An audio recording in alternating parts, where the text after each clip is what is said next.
In this video, I'll show you how to create a simple iPhone screen replacement using Fusion in DaVinci Resolve. Please note that this workflow uses the Planar Tracker, which is only available in the Studio version of DaVinci Resolve. Let's get started. Go to the Fusion page and select your main clip, which should be Media in 1. This is the shot with the phone. With Media in 1 selected, press Shift and Space, search for Planar Tracker, and add it. Draw a rough rectangle around the phone screen, set a clean reference frame, then track forward. Once the track is done, change the operation mode to corner pin and adjust the red corners so they line up with the screen.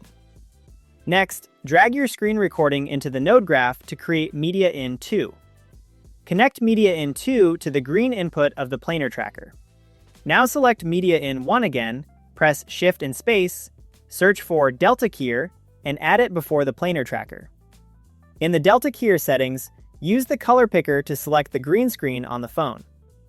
If needed, temporarily disable Media in 2 by selecting it and pressing Command and P while you refine the key.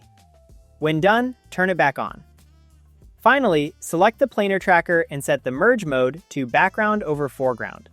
That's it. Your iPhone screen is now replaced and locked to the shot.